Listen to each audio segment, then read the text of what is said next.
Welcome to मानव समाचार। मानव समाचार में एक मरतबा फिर से आपका स्वागत है। आज के इस खास शो के हमारे मेहमान जो है मालेगांव शहर के एक एमएलए साबिक एमएलए आसिफ शेख रशीद साहब, जो कि हमारे साथ मौजूद है और हमारे कुछ सवालात का जवाब देंगे।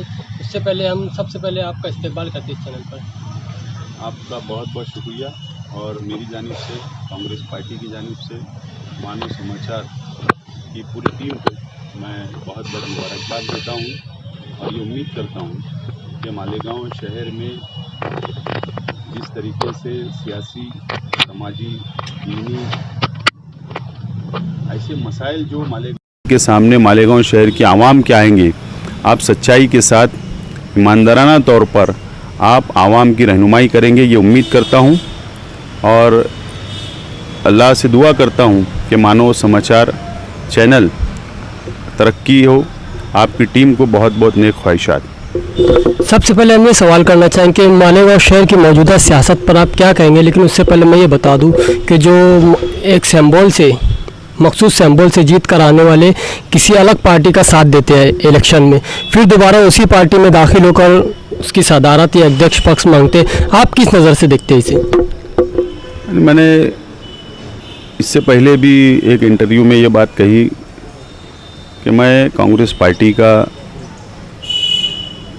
एक मेंबर हूँ, कांग्रेस पार्टी का जिम्मेदार हूँ और जो मालेगांव शहर के अंदर जिस पार्टी की सदारत के लिए कई उम्मीदवार सामने आ रहे हैं वो राष्ट्रवादी कांग्रेस पार्टी और राष्ट्रवादी कांग्रेस पार्टी का ये आपसी मामला है। राष्ट्रवादी कांग्रेस के हाईकमान को ये तय करना है कि मालेगांव शहर की सदारत वो किसके हाथ में देते, ये उनका फ़ैसला, उनको इख्तियार है, उसके अंदर मैं ज़्यादा कोई इंटरफेयर नहीं कर सकता हूँ। बहरहाल मालेगांव शहर के अंदर शहर की आवाम ने अपनी आँखों से देखा, अखबारात पढ़ा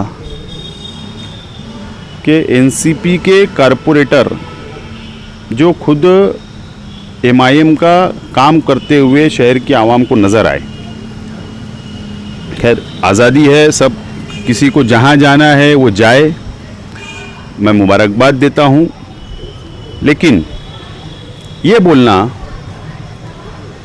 कि मुफ्ती मोहम्मद इस्माइल कासमी साहब से इजाज़त लेकर एनसीपी की सदारत के लिए हम लोग गए, ये कहीं ना कहीं शक के दायरे के अंदर आता है और ये शक वाली बात है।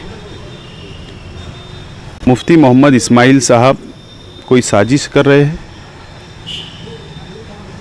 एमआईएम के साथ कोई साजिश कर रहे हैं, एमआईएम के सिंबल पर छून कर आ चुके और उन्हीं के लिए जो लोग रात दिन मेहनत किए और वो लोग एक एक एक करके सब दूसरी पार्टियों की तरफ जा रहे हैं। तो क्या ये कोई साजिश के तहत जा रहे हैं कि कोई प्लानिंग के तहत जा रहे हैं? ये किसको धोखा दे रहे हैं? ये शहर की आवाम को धोखा दे रहे हैं या एमआईएम पार्टी के जिम्मेदारान जो हैदराबाद में बैठे हैं उनको धोखा दे रहे हैं? सवाल ये है, इस पर उन्हें गौर करना चाहिए। मुफ्ती मोहम्मद इस्माइल सिम का सिंबल देखकर इनको वोट दिया और ये मैं समझता हूँ कि ये मालेगांव शहर की आवाम को धोखा दे रहे हैं और उनकी हैदराबाद के लीडरान को भी धोखा दे रहे हैं।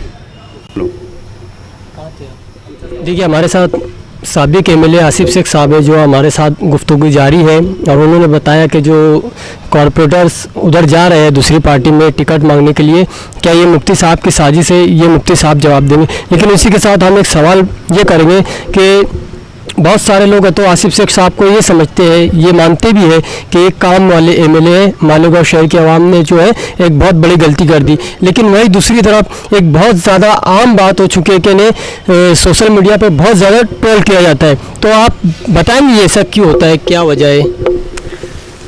मैंने कल भी एक चैनल को इंटरव्यू दिया और उसमें बिल्कुल तफसील मैंने बात की। आपने असेंबली का इलेक्शन आप लोगों ने देखा और असेंबली के इलेक्शन के वक्त मालेगांव शहर की सियासी पार्टियां, सियासी लीडरान एक जगह पर आकर मेरे ख़िलाफ़ में इलेक्शन लड़े और वो कामयाब हुए। असल में उन लोगों को इस बात का डर था, और मैं तो अपने आप को बहुत खुशनसीब मानता हूँ, अल्लाह का बहुत एहसान व करम रहा कि 2002 में मैंने सियासत में कदम रखा और 20 साल भी अभी मुकम्मल नहीं हुए मेरी सियासी सफ़र को, और अल्लाह ताला का बहुत एहसान है। शहर की आवाम ने मुझको कारपोरेटर बनाया, 2 मरतबा मेयर बनाया, एमएलए बनाया, कांग्रेस का सदर बना। मैं समझता हूँ कि मालेगांव शहर के अंदर कोई भी सियासी लीडर या सियासी लीडरान के बच्चे इतने कम पीरियड के अंदर कोई तरक्की नहीं कर पाया जिस तरीके से मैंने तरक्की किया शहर की आवाम के बलबूते पर। और इनको ये डर था कि इस मर्तबा शेख आसिफ अगर चुनकर आ गया, शहर की आवाम ने इसको वापस असेंबली के अंदर भेजा, तो ये बहुत लंबा सफ़र तय कर सकता है। और इनको सबको ये लगने लगा था कि इनका सियासी वजूद कहीं ख़त्म ना हो जाए, इसके लिए मुझको हराने के लिए वो एक जगह पर आए, वो कामयाब हुए। मैं दोबारा ये बात बोल रहा हूँ आपके चैनल के ज़रिए, उन लोगों को ये मेरा मैसेज है कि आप मुझे कोई ओहदे पर जाने से रोक ज़रूर सकते हो, लेकिन आप मुझे इस शहर की आवाम, गरीब आवाम, छोटा मोटा व्यापार करने वाले, पावरलूम सनत, तालीम के लिए जो मैं काम करता हूँ, हॉस्पिटल का जो काम करता हूँ, और हमारे माइनॉरिटी समाज जो हमारा पूरा खानदेश है, हमारा मराठवाड़ा है, या और कहीं का भी मसला मेरे पास आता है, तो वो मामला जब मैं उठाता हूँ सरकार के पास, तो इससे ये मुझको नहीं रोक सकते। और आप लोगों ने देखा कि मैं इलेक्शन हारने के दूसरे ही दिन फील्ड पर आया, आवाम के काम पहले की तरह करने लगा, और इनको दोबारा ये बात महसूस होने लगी कि हम 9 महीने के अंदर नाकाम हो चुके, और आइंदा कारपोरेशन के इलेक्शन में वोट किस मुंह से मांगने हम जाएंगे। वोट मांगने का कोई हक इनके पास अब बचने वाला नहीं है। और इसके लिए ये वापस एक साजिश इस तरीके से रच रहे हैं कि एक इस तरीके का हिकमत अमली या प्लानिंग करके, गंदी सियासत करके शहर के आवाम को धोखा देने निकल रहे हैं कि अलग अलग आधे इधर जाओ, आधे इधर जाओ, बाकी मेरे पीछे आओ। इस तरीके की साजिश रचकर ये शहर की आवाम को धोखा दे रहे हैं। जी, ओहदे से एक बात याद आई, मैं बाद में पूछूंगा, उससे पहले ये एक सवाल करूंगा कि लगातार शहर में मौजूदा एमएलए को नाकाम और नाकारा कहा जा रहा है, तो इन 9 माह में किस कामों की उम्मीद थी उस एमएलए से? जैसा कि सरकार बनने काफ़ी वक्त लग गया, और सरकार जब बनी उसके बाद से लॉकडाउन का पीरियड शुरू हो गया, तो इसके बावजूद आपको क्या तवक्को थी उनसे? मेरा जहाँ तक मानना है, इंसान की नीयत साफ होना चाहिए, इंसान के अंदर लगन होना चाहिए काम करने की। तो उसके लिए कौन सी सरकार है, अपोजिशन में रहे या रूलिंग में रहे, कोई फर्क नहीं पड़ता। मैं एमएलए था, भारतीय जनता पार्टी की सरकार थी, अपोजिशन में था, और मैंने साल भर के अंदर अंदर शहर को उर्दू घर दिया था, शहर को फ्लाईओवर, शहर को आईटीआई, शहर को बड़े बड़े काम मैंने देना शुरू कर दिए थे, और मैंने 5 साल कामयाबी के साथ मेरा मुकम्मल 5 साल किया। ये चाहते तो इस 9 महीने के अंदर कम से कम इतना तो ज़रूर कर सकते थे कि प्रपोजल तैयार करके कि मैं शहर के अंदर ये करूँगा, मैं शहर के अंदर ये प्रपोजल बनाऊँगा, ये शहर के अंदर ये बड़ा काम करूँगा, एक प्रपोजल तो दाखिल करते। असल में इनको कोई लेना देना नहीं है शहर के विकास से, शहर के डेवलप से, और ये पहले भी 5 साल पहले नाकाम हुए, आज भी नाकाम हुए। और इसीलिए आपका जो पहले वाला सवाल था, मैं इसको ऐड कर रहा हूँ कि मुझको जो तंज किया जाता है सोशल मीडिया के ऊपर, अखबारात के ज़रिए, असल में एक बात समझना चाहिए कि पत्थर उसी झाड़ के ऊपर आते हैं, दरख्तों पे आते हैं जिसके ऊपर फल लगा होता है। ये ना, उनको डर मुझसे ही है, इसके लिए तंज किया जाता है। और वो जितना तंज करते हैं, मैं ऐसा मानता हूँ कि मेरी मकबूलियत के अंदर इजाफा हो रहा है। ये मेरा मानना है कि वो सर्टिफिकेट देते हैं कि मैं इनके मुकाबले में हूँ, और मैं इनसे ज़्यादा तेज़ रफ्तार से काम कर रहा हूँ, और इसलिए उनको डर और खौफ है, इसके लिए मुझको हमेशा अटैक करने का काम करते हैं। फ्लाईओवर की अगर बात की जाए तो मुफ्ती साहब ऐसा कहते हैं कि ये फ्लाईओवर मेरे ज़रिए पास हुआ है।